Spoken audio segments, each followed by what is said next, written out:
الحمد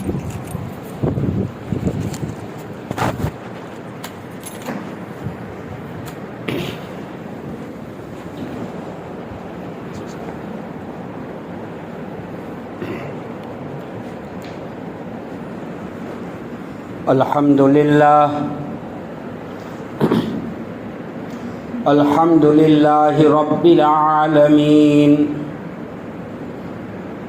والصلاة والسلام على سيد الأنبياء والمرسلين أما بعد قال الله تبارك وتعالى أعوذ بالله من الشيطان الرجيم بسم الله الرحمن الرحيم قل يا عبادي الذين أسرفوا على أنفسهم لا تقنطوا من رحمة الله إن الله يغفر الذنوب جميعا إنه هو الغفور الرحيم وقال النبي صلى الله عليه وسلم التائب من الذنب كمن لا ذنب له أو كما قال وقال النبي صلى الله عليه وسلم كل بني آدم خطاؤون وخير الخطائين التوابون المستغفرون أو كما قال صلى الله عليه وسلم بازا بازا ہر آنچ ہستی بازا کرم بین و لطف و خداوندگار کرم بین و لطف و خداوندگار گناہ بند کر دست و شرمسار اللہ کی مہربانی اور بخشش کو دیکھ گناہ بندہ کرتا ہے اور شرمندہ وہ ہو رہا ہے۔ معزز مکرم محترم واجب الاحترام قابل قدر ذی وقار واجب التکریم علماء کرام بزرگان دین بھائیوں دوستو عزیزوں، جناب رحمت دو عالم صلی اللہ تعالیٰ علیہ وسلم نے میدان عرفات میں جبل رحمت کے نیچے جمعہ کا دن تھا، دعا کی قبولیت کا ٹائم تھا، عصر کے بعد کے وقت کی دعا کی قبولیت کی گھڑی تھی۔ رحمت دو عالم صلی اللہ علیہ وسلم اپنی اونٹنی پہ سوار تھے۔ 1.5 لاکھ کا مجمع تھا یا 1,44,000 مقدس صحابہ کرام کا مجمع تھا یا 1,24,000 مقدس صحابہ کرام کا مجمع تھا۔ آپ صلی اللہ علیہ وسلم نے 3 باتوں سے اللہ پاک سے پناہ مانگی کہ اللہ تیرا محبوب مہلک بیماریوں سے، لا علاج بیماریوں سے تیری پناہ مانگتا ہے۔ دوسرے نمبر پر فرمایا کہ اللہ تیرا محبوب گناہوں کے بوجھ سے تیری پناہ مانگتا ہے۔ اور تیسرے نمبر پر فرمایا کہ اللہ تیرا محبوب قرض کے بوجھ سے تیری پناہ چاہتا ہے۔ حضرت جبرائیل علیہ السلام قرآن پاک کی احکامات کے اعتبار سے آخری آیت حجۃ الوداع کے موقع پر لے کر آئے، جبکہ آپ صلی اللہ علیہ وسلم اپنی اونٹنی پہ سوار تھے۔ الیوم اکملت لکم دینکم، وَأَتْمَمْتُ عَلَيْكُمْ نِعْمَتِي وَرَضِيتُ لَكُمُ الْإِسْلَامَ دِينًا، آج میں نے مکمل کر دیا تمہارے لیے تمہارا دین، اور تم پر میں نے اپنی نعمتوں کو پورا کیا، اور مذہب اسلام کا انتخاب میں نے کر لیا۔ احکامات کے اعتبار سے قرآن پاک کی آخری آیت جب نازل ہوئی حجۃ الوداع کے موقع پر، آپ صلی اللہ تعالیٰ علیہ وسلم جس اونٹنی پہ سوار تھے، آیت کریمہ کے بوجھ سے ہو رہا تھا کہ اونٹنی زمین پر بیٹھ جائے، حتیٰ کہ وہ اونٹنی زمین پر بیٹھ گئی۔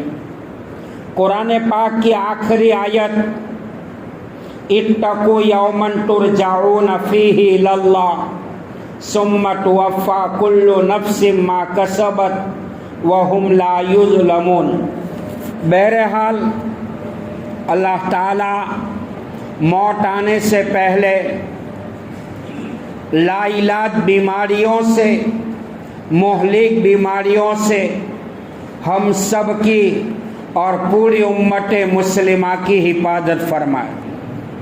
اللہ تعالیٰ گناہوں کے بوجھ سے پوری امت مسلمہ کی حفاظت فرمائے، قرض کے بوجھ سے اللہ پاک پوری امت مسلمہ کی حفاظت فرمائے۔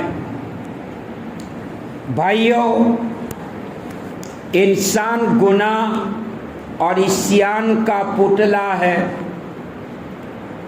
حضرات انبیاء علیہ السلام معصوم ہے، گناہوں سے پاک ہے، گناہوں کے تصورات سے بھی اللہ پاک نے حضرات انبیاء علیہ السلام کو منزہ اور پاک کیا ہوا ہوتا ہے۔ حضرات انبیاء علیہ السلام کے ابدان مبارک، اجسام مبارکہ کو اللہ تعالیٰ نے جنت کی مٹی سے بنایا ہے۔ گناہ کے تصورات سے بھی انبیاء علیہ السلام خالی ہوتے ہیں۔ گناہ کا تعلق انسان کے ساتھ ہے، گناہ کا تعلق بندے کی ذات کے ساتھ ہے، اور بندے کا تعلق معبود کائنات کی ذات کے ساتھ ہے۔ گناہ ہو جانا کوئی تعجب کی بات نہیں ہے، لیکن گناہ کے اوپر قائم رہنا، گناہ پر اصرار کرنا، گناہ پر ضد کرنا، گناہ پہ توبہ نہ کرنا، گناہ کر کے خوش ہونا، یہ باعث تعجب بھی ہے اور قابل رحم بھی ہے۔ قرآن پاک کی 11ویں پارے کی آیت التائبون العابدون الحامدون السائحون الراکعون الساجدون العامرون بالمعروف والناہون عن المنکر والحافظون لحدود اللہ وبشر المؤمنین۔ یہ آیت شریفہ کو مقدم کر کے توبہ کرنے والوں کے صفت حمیدہ کا تذکرہ اللہ تعالیٰ نے قرآن میں کیا ہے کہ توبہ کرنے والے، عبادت کرنے والے، حمد کرنے والے، رکوع کرنے والے اور بھلائی کا حکم کرنے والے، برائی سے روکنے والے، اللہ نے اپنے محبوب سے فرمایا کہ وَبَشِّرِ الْمُؤْمِنِينَ، ایسے ایمان والوں کو جنت کی بشارت دے دو۔ مایوسی کو امیدوں سے بدلنے والا، گناہوں کو مٹانے والا، گنہگاروں کو اپنے دامن رحمت میں چھپانے والا، وہ اللہ احد ہے، وہ اللہ صمد ہے، وہ اللہ ایک ہے، بے نیاز ہے، قادر مطلق ہے، مختار کل ہے، بادشاہوں کا بادشاہ ہے، حاکموں کا حاکم ہے۔ جس اللہ نے اپنے بندوں کو پیدا کیا ہے، وہی اپنے بندے کی ساری غلطیوں کو معاف کرنے والا ہے۔ بھائیوں، رات کی تاریکیوں میں ہونے والے گناہ، دین کے اجالوں میں ہونے والے گناہ، جان کر انجان کر میں ہونے والے گناہ، اللہ تعالیٰ کو یہ سارے گناہوں کی کیفیت معلوم ہے۔ قرآن پاک میں ہے اِنَّهُ عَلِيمٌ بِذَاتِ الصُّدُورِ، میں تو دلوں کی دھڑکنوں کا مالک ہوں۔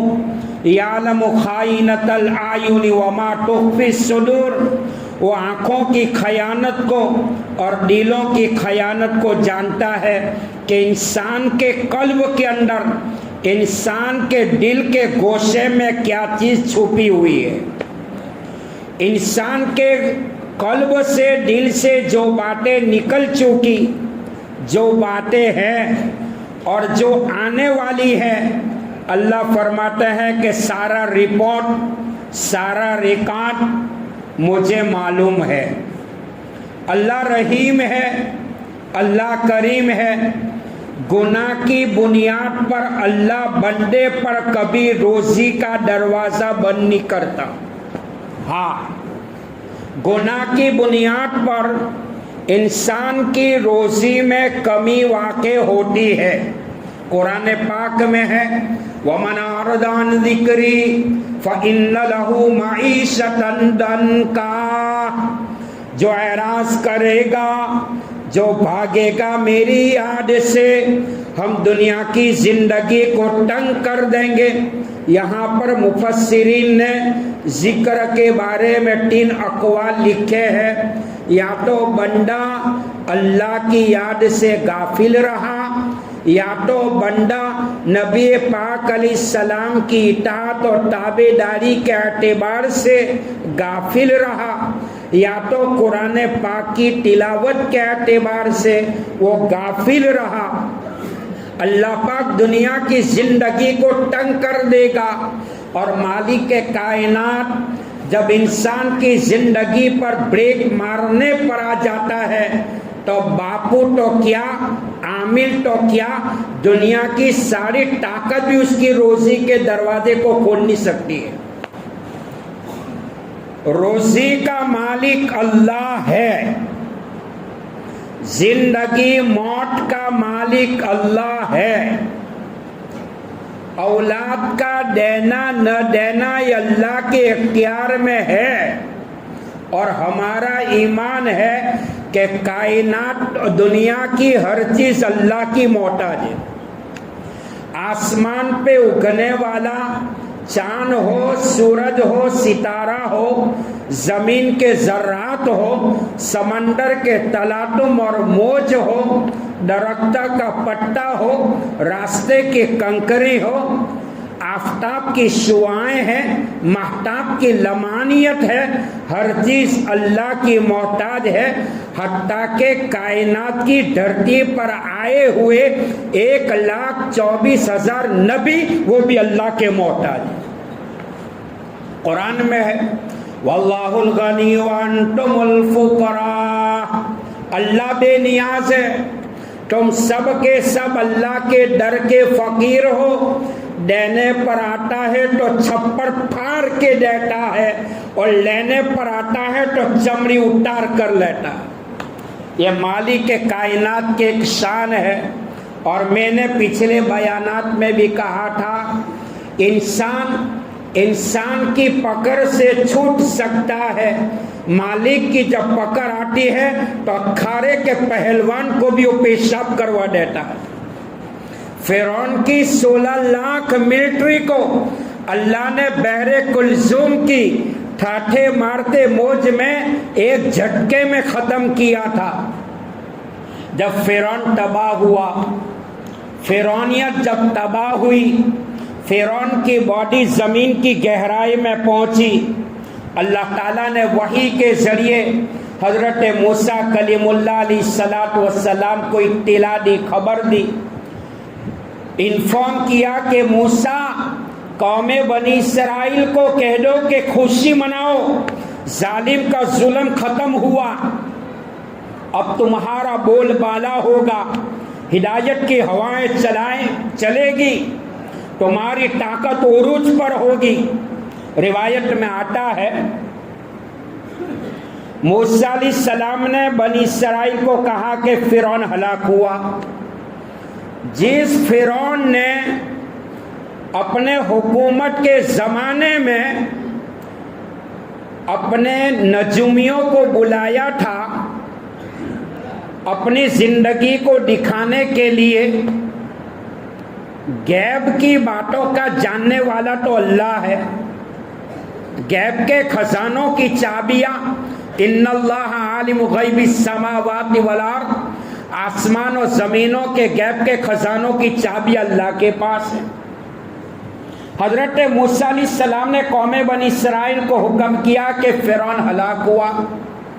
قوم بنی اسرائیل کے دل کے اوپر فرعون کا رعب اور دبدبا چھایا ہوا تھا، یہ فرعون تباہ برباد ہو نہیں سکتا جس نے دولت کے نشے میں، سلطنت حکومت کے نشے میں، مال کی اکڑ پر 50-70 ہزار بچوں کو ماں کی گود میں موت کا گھونٹ پلایا تھا۔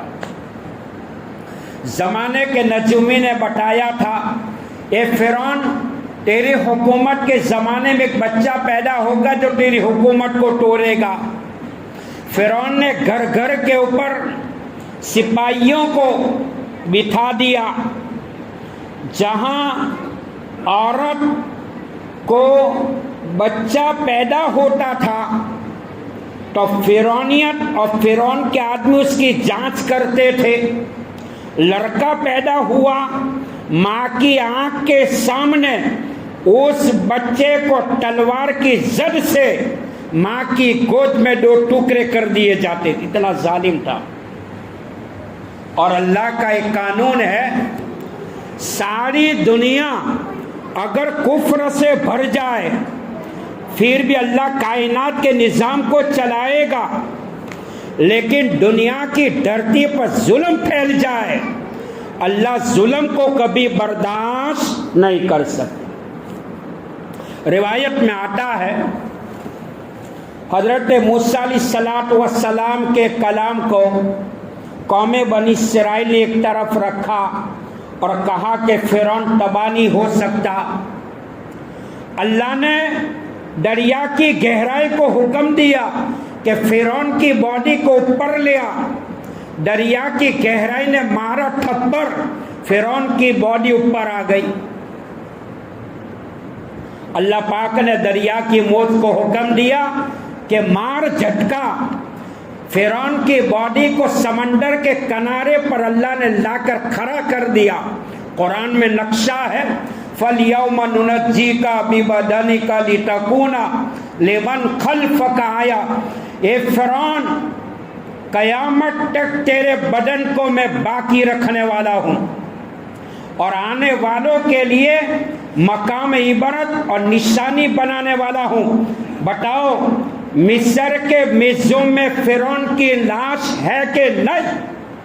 آج بھی ثابت ہو رہا ہے۔ ہر زمانے میں ایسے فرعون، ایسے قارون، ایسے دشمنان اسلام کھڑے ہوں گے، حق کے مقابلے میں باطل طاقتوں کا تصادم ہوگا۔ اللہ ظالم کو ایک وقت کے لیے مہلت دیتا ہے، ایک وقت کے لیے رسی کو ڈھیلی کر دیتا ہے، اور جب مارنے پر آتا ہے تو گھاس کے ٹنکے کی طرح ہوا میں اڑا دیتا ہے۔ یہ اللہ کا قانون ہے۔ میرے بھائیوں، میں یہ کہہ رہا تھا کہ فرعون کی تو فرعون جب تباہ ہوا، برباد ہوا، قوم بنی اسرائیل نے فرعون کے ڈھانچے کو جب دیکھا، 16 لاکھ کو اللہ نے مارا، 16 لاکھ کو۔ اس کے بعد فرعون کا ایک آدمی بچا، ایک۔ حضرت موسیٰ علیہ السلام نے اللہ سے فرمایا اللہ تو نے فرعون کی طاقت کو ختم کیا، ایک کو کائے کو بچایا؟ وہ کون تھا؟ وہ فرعون کا آدمی تھا۔ فرعون نے اس کو موسیٰ علیہ السلام جیسا کرتا پہنایا تھا، سر پہ ٹوپی رکھی تھی، ہاتھ میں عصا تھا اور ڈپلیکیٹ داڑھی بنا کر چہرے پر سجائی تھی۔ وہ نقالی کرتا تھا، نبی موسیٰ علیہ السلام کی کاپی کرتا تھا، لیکن نقل راکر بیبایت، نقل کو بھی عقل چاہیے۔ اللہ تعالیٰ نے موسیٰ علیہ السلام سے فرمایا کہ موسیٰ، میں نے ایک کو کیوں بچایا؟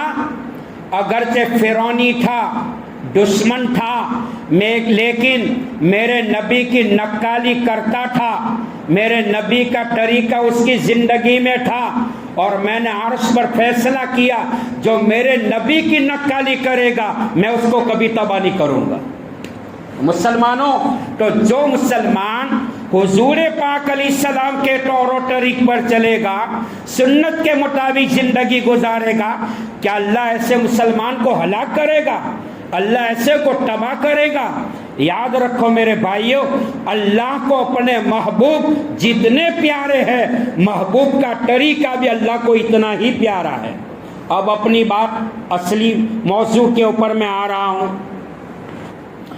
گناہ کا تعلق انسان کے بدن کے ساتھ ہے اور بندے کا تعلق اللہ کی ذات کے ساتھ ہے۔ اللہ فرماتے ہیں، بندہ تیرے آنے میں دیر ہوگی، میرے قبول کرنے میں دیر نہیں ہوگی، مانگنے میں دیر ہوگی، دینے میں دیر نہیں ہوگی، تو مانگتا تھک جائے گا، میں دیتا نہیں تھکوں گا۔ آجا، تیرے گناہ چاہیے تو آفتاب کی شعاؤں سے بڑھ کر، مہتاب کی لمانیت سے بڑھ کر، زمین کے ذرات سے بڑھ کر، سمندر کی موج سے بڑھ کر، درختوں کے پتوں سے بڑھ کر کیوں نہ ہو جائے، بندے آنے میں دیر ہوگی، میرے قبول کرنے میں دیر نہیں ہوگی، تو مانگتا تھک جائے گا، میں دیتا نہیں تھکوں گا۔ آنا تیرا کام ہوگا اور تیرے گناہ کو معاف کرنا یہ کام میرا ہوگا۔ اللہ اتنا کریم ہے، اللہ اتنا رحیم ہے، اللہ بھوکا اٹھاتا ہے لیکن کسی کافر کو بھی بھوکا نہیں سلاتا۔ یہ اللہ کی شان ہے۔ نبی پاک علیہ السلام کے زمانے میں، دیر بج جائے تو کہ نبی پاک علیہ السلام کے زمانے میں ایک صحابی اپنے ساتھ میں چادر لائے اور چادر لا کر آپ علیہ السلام کے سامنے اس چادر کو کھول دیا۔ بلی جیسا بے زبان جانور اور اس کے چھوٹے چھوٹے بچے چوہے کی شکل میں زمین پر آ گئے۔ اس صحابی نے جیسے چادر کو کھولا، اس ماں نے اپنے پروں کو کشادہ کیا اور اپنے بچوں کو اپنے پروں میں سمیٹ لیا۔ صحابہ کرام کو یہ منظر دیکھ کر بڑا تعجب ہوا۔ اللہ کے نبی علیہ السلام سے فرمایا کہ اللہ کے حبیب، کہ یہ دنیا کی ماں اپنے بچوں کی محبت کے لیے کتنی آمادہ ہے، کتنی تیار ہے۔ ماں نے کیسے پروں کو کھول دیا اور اپنے بچوں کو سمیٹ لیا ہے۔ حضور رحمت دو عالم صلی اللہ علیہ وسلم نے صحابہ کرام میں فرمایا، اے میرے صحابہ، دنیا کی بے زبان ماں کو دیکھ کر تم تعجب کرتے ہو، لیکن تمہارا پیدا کرنے والا خالق اور مالک دنیا کے ایسی 70 ماؤں سے زیادہ رحیم و کریم ہے۔ معارف مثنوی علامہ جلال الدین سیوطی رحمۃ اللہ علیہ کی کتاب ہے۔ حضرت جلال الدین رومی رحمۃ اللہ علیہ نے دور عمر کا ایک واقعہ معارف مثنوی میں لکھا ہے۔ مدینہ منورہ میں حضرت عمر رضی اللہ تعالیٰ عنہ کی حکومت کا دورہ تھا۔ 24 لاکھ مربع میل کے اوپر اسلام پھیلا ہوا تھا۔ 24 لاکھ مربع میل کے اوپر اس زمانے میں اسلام پھیلا ہوا تھا۔ اس زمانے کے یہودیوں کو ماننا پڑا، عمر جیسا عمر اگر چند سال دھرتی پر باقی رہتا، مذہب اسلام کے علاوہ کوئی دھرم دنیا میں باقی نہیں رہتا۔ جس عمر کی فراست ایمانی پر آپ نے فرمایا لو کان بعدی نبی لکان عمر بن الخطاب، میرے بعد نبوت کا دروازہ کھولا ہوتا، میں تو آخری نبی ہوں لیکن نبوت کا دروازہ کھلا ہوتا، کوئی نبی ہوتا تو خطاب کا بیٹا عمر نبی ہوتا۔ ہندوستان کا مہاتما اس بات کو کہنے پر کلکتہ کی دھرتی پر مجبور ہوا تھا کہ ہندوستان والوں، صدیق اکبر کی صداقت، عمر کی عدالت، انصاف کا عکس اگر بھارت کی بھومی پر پڑ جائے تو ہندوستان جہنم نہیں جنت نشان بن سکتا ہے۔ جس گلی سے عمر گزرتا تھا شیطان بھی اپنا راستہ بدل دیتا تھا۔ آج بھی مسلمان رات میں سونے سے پہلے شہادت کی انگلی سے قلب کے اوپر عمر لکھے، خدا کی قسم صبح تک وہ مسلمان کے دل کے قریب میں شیطان بھی نہیں آئے گا۔ عمر کی فراست آج بھی کام کر رہی ہے۔ تو حضرت عمر رضی اللہ تعالیٰ عنہ، ان کی خلافت کا زمانہ تھا۔ حضرت عمر رضی اللہ تعالیٰ عنہ کو یہ بات پہنچی، ایک گویا ہے، ایک سنگر مین ہے، بین باجے بجانے والا، ڈھونگ ڈھٹنگ کرنے والا، یہ ہی باجا بجانے والا ہے، ڈی جے بولتے شاید، ڈی جے بجانے والا ہے، اور وہ گاتا ہوا جب بازار میں آتا ہے تو پورے بازار میں لڑکیاں، مرد، جوان سب کھڑے ہو جاتے ہیں، اس کی آواز کے اوپر فدا ہے۔ حضرت عمر نے رضی اللہ تعالیٰ عنہ نے فرمایا کہ اس کو پکڑ کر لاک اپ کر کے میرے پاس لے آؤ۔ پیر چنگی کو بات پہنچ گئی کہ عمر مجھے تلاش کر رہا ہے لیکن ہاتھ میں نہیں آ رہے تھے۔ پیر، اس کا نام پیر چنگی تھا، جو گویا تھا، پہلے کافر تھے، وہ گویے تھے۔ فرمایا کہ ان کا جوانی کا دور ختم ہوا۔ جوانی میں انسان بہت سارے گناہ کر لیتا ہے، میں بھی گنہگار، آپ بھی گنہگار، اللہ جوانی کے گناہ کو معاف فرمائے۔ اقبال مرحوم نے کہا اکا بھی روح جب بیدار ہوتی ہے، جوانوں میں نظر آتی ہے ان کو اپنی منزل آسمانوں میں۔ جوان جب اٹھتا ہے تو لگتا ہے کہ اسلام کو چار چاند لگ گئے۔ حدیث پاک میں آپ نے فرمایا 7 انسانوں کو قیامت کے دن اللہ عرش کا سایہ دینے والا ہے، اس میں ایک نوجوان بھی ہوگا جس نوجوان نے رب کی عبادت میں اپنی زندگی کو گزارا ہے۔ ایسے نوجوان کو اللہ قیامت کے دن عرش کا سایہ دے گا۔ حضرت عمر رضی اللہ تعالیٰ عنہ نے کہ فرمایا کہ ان کو پکڑ کر کے لے آؤ۔ داؤ میں نہیں آ رہے تھے، کافر تھے۔ ان کو بات پہنچی کہ عمر مجھے تلاش کر رہا ہے۔ جب جوانی ان کی ختم ہوئی، دانت گر گئے، آنکھوں کی روشنی کمزور، ہاتھ پیر کی طاقتوں نے جواب دے دیا، روٹی روٹی کے محتاج۔ جس جوانی کے دور میں گانا گاتے تھے لوگ، مرغے مسلم ان کو کھلاتے تھے۔ دنیا بڑی مطلبی ہے، رہنے والے مطلبی ہے، جب مطلب نکلتا ہے تو پہچان نکل جاتی۔ پیر چونگی ضعیف ہو گئے، کمزور ہو گئے۔ وہ گویا مدینہ کے قبرستان میں گئے، رات کے سناٹے میں ایک قبر کے پاس کھڑے ہو کر اللہ کو اپنا گیت، اپنا بھجن سنانا شروع کیا۔ اے اللہ، میں غدار ہوں، گنہگار ہوں، خطا کار ہوں، سیاہ کار ہوں، گناہوں کے دلدل میں ڈوبا ہوں۔ اے اللہ، میں نے سنا ہے تیری ذات تو بڑی وسیع ہے، تیری رحمت تو بڑی وسیع ہے، معاف کر دے، کوئی پوچھنے والا نہیں، تو پکڑ لے تو تیری پکڑ سے کوئی چھڑانے والا نہیں۔ اے اللہ، تو نے جوانی میں کوئل کے طرح آواز دی تھی، اے اللہ اگر یہ آواز کے ذریعے قرآن کی تلاوت کرتا تو آخرت میں میرا مقام کیا ہوتا. اے اللہ میں جوان تھا, گانا گاتا تھا, میری آواز سنہری تھی, لوگوں میں میرا ویلیو ہوتا تھا, دعوتیں ہوتی تھی. اے اللہ آج دنیا نے چھوڑ دیا ہے, بوڑھا ہو چکا ہوں, میرا خریدار کوئی نہیں ہے.